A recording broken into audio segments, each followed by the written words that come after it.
How can 50 orphans, 50 small and anonymous lives, disappear from a locked orphanage in the middle of one of America's most vibrant cities, without a single soul seeing, hearing, or even searching for them? How does a charitable institution transform into a vault of secrets so dark that not even an apocalyptic storm can wash the blood from its walls? This is not a legend, but a deafening silence echoing from New Orleans in 1891. It is the story of St. Jude's Orphanage, a place that promised salvation and delivered oblivion. The year was 1891. New Orleans, the Crescent City, was a living paradox, a jewel bathed by the swamp. On the cobblestone streets of the French Quarter and beneath the majestic arcades of the Garden District, cotton and sugar money flowed like the Mississippi itself. Gaslight illuminated wrought iron balconies where men in linen suits and women in silk dresses sipped their cocktails, immune to the heavy, damp air rising from the delta. But this was a facade, a thin veneer of prosperity over a pit of misery. Far from the lights, in the damp alleys and shanty towns clinging to the levees, poverty was as endemic a disease as the yellow fever or cholera that swept through the city every summer. Human life, especially the life of a destitute or orphan, had little value. And it was in this world of brutal contrasts that St. Jude's Orphanage stood. Located in the Garden District, its architecture was an imposing lie. A red brick facade, tall arched windows, and a heavy oak door. To the casual passerby, it seemed a bastion of Christian charity, a sanctuary. But, like all things in New Orleans, what appeared on the outside said nothing of the darkness that lurked within. Once you crossed that threshold, the neighborhood's opulence dissipated, replaced by the sour smell of spoiled milk, cheap disinfectant, and the persistent metallic odor of disease. St. Jude was overcrowded. The children, mostly discarded by epidemic or poverty, were treated less as souls and more as inventory. And over this small kingdom of misery reigned Matron Vance. She was not a woman of screams or fury. Her cruelty was colder, more efficient.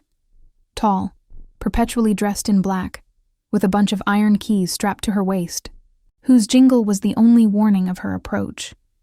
Her face was a mask of indifference, her gray eyes calculating the cost of each bowl of porridge, the value of each little life. She ran St. Jude's with the precision of a ledger and the compassion of a bank vault. The fear she inspired didn't come from her physical strength, but from her silence, her ability to decide, with a simple nod, who ate and who was forgotten. The children didn't cry in her presence. They simply stopped breathing. Within the peeling walls of St. Jude's, life was a routine of silent hunger and harsh discipline. The wards, designed to hold 20, contained twice that number, with rusty iron cots so close together that the children could feel each other's feverish breath at night. The blankets were as thin as shrouds, and winter, even the mild Louisiana winter, brought a bone-chilling chill. But the cold was preferable to summer, when the heat and humidity turned the wards into disease-ridden hothouses. Matron Vance's discipline was legendary and brutal. A whisper after curfew, a stolen piece of bread, a tear shed at the wrong moment. Everything was punished with a birch rod she kept polished on her desk, or worse, with confinement in the silent room in the basement, a dark, rat-infested coal cupboard. The children learned to move like ghosts, to have no desires, no hopes. But it was illness that was the real terror. A suspiciously high infant mortality rate hung over St. Jude's like the miasma of the swamp. The official explanation, recorded in Vance's books and accepted without question by the town council, was always the same: swamp fever, birth conditions, weak constitution. When a child began to cough, that dry, deep cough, they weren't taken to a doctor. They were taken to an isolation ward in the back, and rarely seen again. The other children knew. They whispered in the shadows, telling stories about how Matron Vance, and only she, cared for the terminally ill, and how the small bodies never received a proper burial, but disappeared into the dead of night. Vance's swamp fever seemed remarkably selective, taking the weak, the quiet, those with no one in the outside world to ask about them. In the third week of September 1891, the sky over New Orleans began to darken. It wasn't the darkness of night, but a sickly shade of green and gray that pressed down on the city, sucking the air from its lungs. The barometer plummeted. A subtropical storm, born in the feverish waters of the Gulf, was surging straight toward the mouth of the Mississippi. As night fell, the storm struck the city not as rain, but as an act of war. The wind howled like a tormented spirit, tearing shutters from their hinges and turning slate tiles into deadly projectiles. The rain didn't fall. It was hurled horizontally, relentlessly. Inside the St. Jude, panic set in. The old building groaned and creaked like a ship breaking apart. The younger children screamed in terror, their voices barely audible over the roar of thunder and the sound of shattering glass. The caregivers, themselves young and terrified, tried to calm the orphans, but Matron Vance was strangely calm. She was seen patrolling the corridors, not offering comfort, but locking doors, her keys jingling in an ominous rhythm against the fury of the elements. The storm lasted all night, a relentless assault. At dawn, a weary, dripping silence fell over New Orleans. The city was devastated. Centuries-old trees had been uprooted like weeds. Streets were flooded with fetid brown water, and the wreckage of lives was scattered everywhere. At St. Jude, the cleanup began. It was then that a young caregiver, a novice named Sarah, who had barely arrived at the orphanage, noticed the silence. It wasn't the silence of sleep, nor the fearful silence of Vance's discipline. It was the silence of emptiness. She was assigned to the ward for the youngest children, ages 4 to 7. Her heart pounding against her ribs, she pushed open the heavy door of the infirmary. And froze. Empty. Not 1 or 2 beds, but all of them. 50 cots, some still with crumpled sheets, but all empty. The air was still, heavy with the smell of rain and something else. Something wrong. 50 children had disappeared. The initial bewilderment quickly turned to icy terror. Sarah ran through the corridors, her scream echoing in the damp hallways, calling for Matron Vance. The remaining staff, a few exhausted women, gathered in the empty ward, staring in disbelief. The scene was impossible. The main door to the infirmary was intact, locked from the outside, just as Sarah had found it. The back door, which led to a small walled courtyard, was locked from the inside. The windows, tall and narrow, were all closed and locked from the inside, except for one. A single pane high up had been broken by the storm, probably by a tree branch that now lay in the courtyard. But the opening was too small for a 7-year-old child to pass through, much less 50 of them, and too high to reach without a ladder.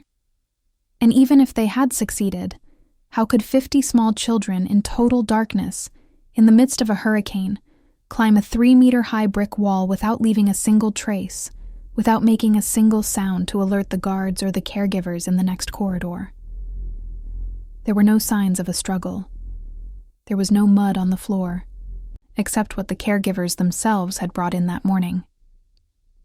And most chilling of all, their belongings. On a shelf, a row of small, worn shoes. Under the pillows, faceless rag dolls and a single unpainted tin soldier. Their spare clothes, the few possessions they had in this world, were still folded in their small wooden trunks at the foot of each bed. The children hadn't run away. They hadn't simply been taken. They had been removed. It was as if they had been dissolved by the rain itself, evaporated into the stormy night. It took hours, precious and inexplicable hours, for Matron Vance to notify the authorities. When 2 exhausted policemen, their boots soaked with floodwater, finally arrived at St. Jude, they found a scene not of panic, but of controlled order. Matron Vance greeted them in her immaculate office, offering them hot coffee. She wasn't hysterical, nor even visibly worried. She seemed irritated by the interruption. The story she told was as absurd as it was audacious. She explained that, at the height of the storm, fearing for the well-being of the most vulnerable children, she had accepted a generous offer from several wealthy sponsors and benefactors of the orphanage. Supposedly, these anonymous noble families sent their own carriages, in the midst of the worst hurricane in a decade, to rescue the children and take them to safe temporary homes in their mansions in the Garden District. An evacuation of 50 children in the middle of the night, without any other caregivers being informed or involved. The police, overwhelmed with a city in ruins, with looting beginning in the French Quarter and bodies floating in the canal, looked at each other. The story was ridiculous, it was illogical, and it was perfect. It closed the case. 50 fewer orphans for the city to worry about. They were nameless, faceless children, with no one to plead for them. Who, in prosperous New Orleans, would question such a dramatic, even impossible act of charity? Matron Vance had the books to prove it. She tapped her finger on a newly written record of temporary adoptions. The police closed their notebooks. The case was recorded as an act of emergency philanthropy. Publicly, the city of New Orleans accepted the explanation without a second glance. The mystery was solved before it had even been investigated. But one person wouldn't accept it. Sarah, the new caretaker. She was young, a widow of a dock worker who had died of fever the previous year, and she had sought work at St. Jude's not out of charity, but out of a desperate need for shelter. She wasn't cynical, but she wasn't foolish either. And what was most dangerous to Matron Vance, she had an attachment. There was a boy in the missing ward, Thomas, a 5-year-old boy with large, frightened eyes and a persistent cough that worried her. She had smuggled a biscuit to him 2 nights before. She had promised to teach him the alphabet. The idea that a wealthy family had braved an apocalyptic storm specifically to rescue little, sick Thomas was more than absurd. It was an insult to her intelligence and her growing grief. Vance's explanation didn't add up. Why were the beds made? Why were Thomas's clothes still there? And why, in God's name, did Matron Vance seem so relieved? Sarah's doubt turned into a silent, terrifying obsession. She knew that questioning openly would mean her job and her shelter. So she began to search in secret. She started with the files. Vance's office was her sanctuary, locked with 7 keys. But Sarah watched. She learned Vance's routine. One night, while the matron was in a rare meeting with the city council, Sarah used a hairpin and her trembling nerves to pick the lock. She went straight to the records cabinet. She leafed through the ledgers, looking for the names of the children from the missing ward. Thomas, Mary, Joseph, Peter. She turned the page and found nothing. It wasn't just the names that were missing. The entire pages, the pages that should have contained the birth, admission, and medical records of those 50 children, had been removed, not torn out, but cut with the precision of a scalpel. Someone hadn't just removed the children. He had removed any proof that they had ever existed. Sarah's blood ran cold. This wasn't adoption.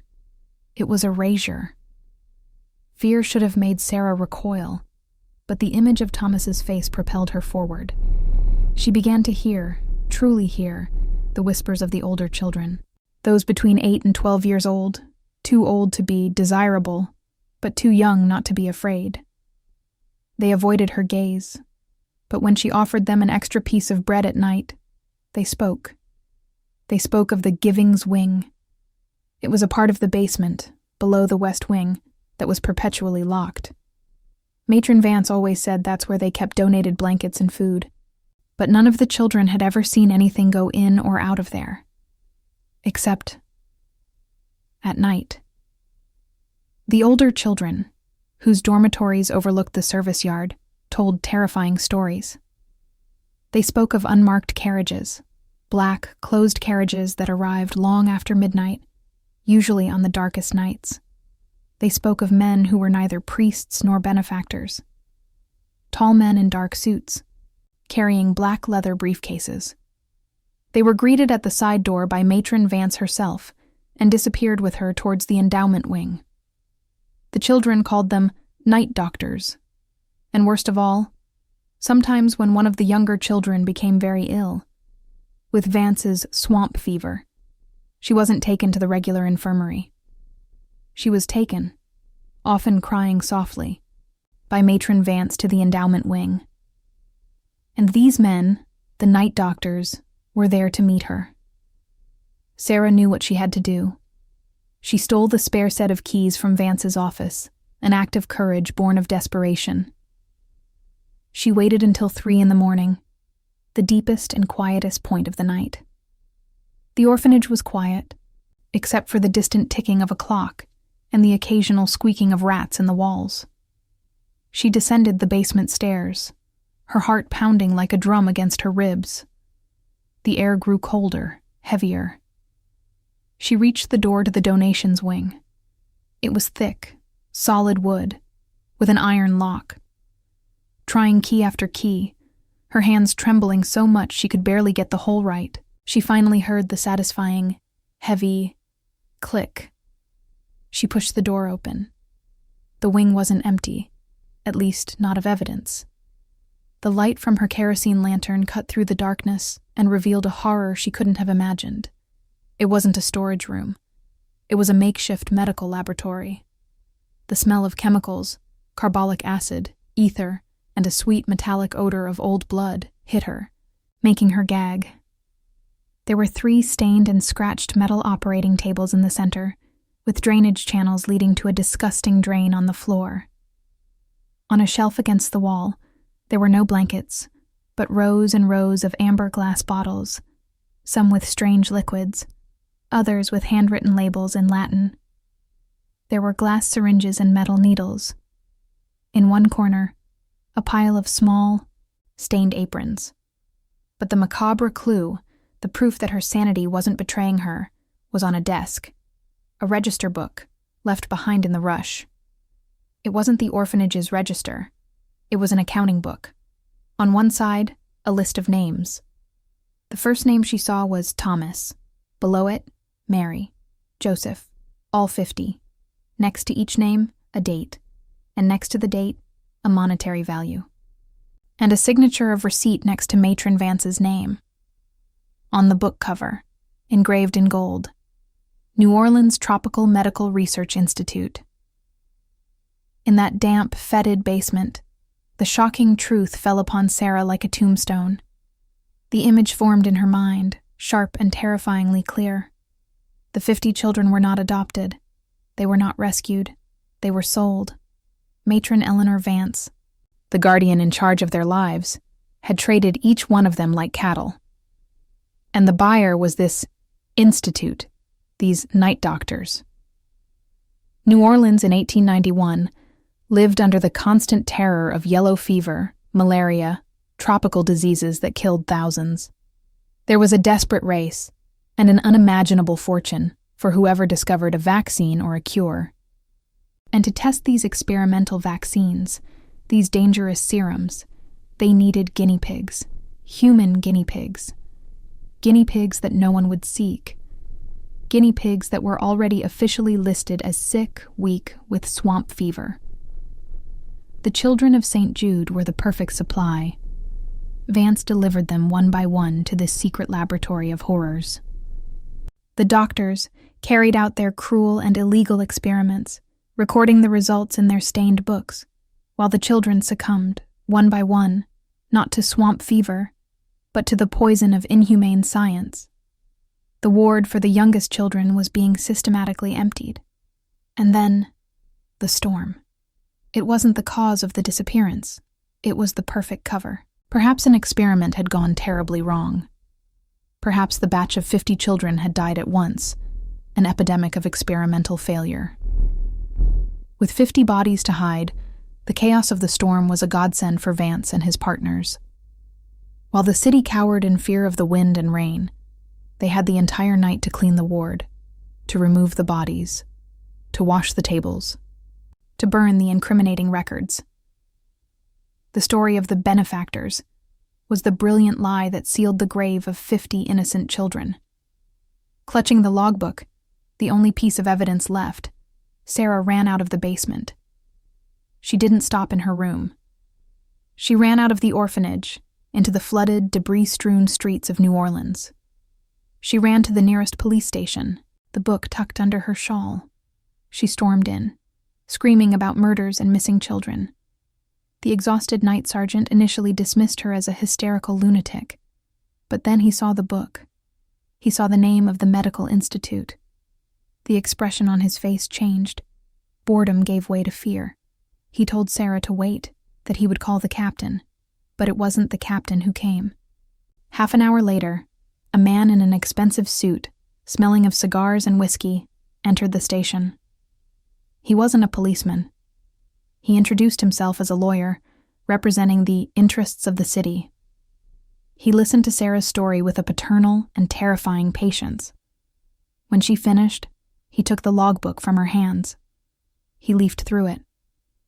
Then, with the calm of a professor, he explained to her that the Tropical Medical Research Institute was the greatest pride of New Orleans. It was funded by the city's richest and most powerful men, the same men who owned the banks, the shipping companies, and the politicians. He explained how tragic it would be if a young widow, no doubt shaken by the recent storm, began spreading such fantastical stories. He mentioned the city's asylum, a place for disturbed minds. He asked if she had family. Sarah understood.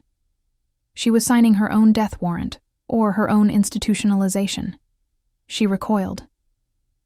The man smiled, put the book in his briefcase, and told the sergeant it was all a terrible misunderstanding. Sarah was dismissed. She fled the police station.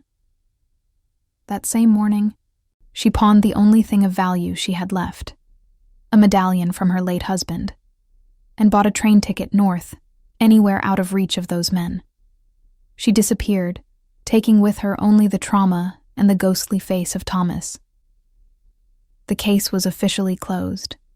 St. Jude's Orphanage continued to operate for another decade, under the efficient administration of Matron Vance.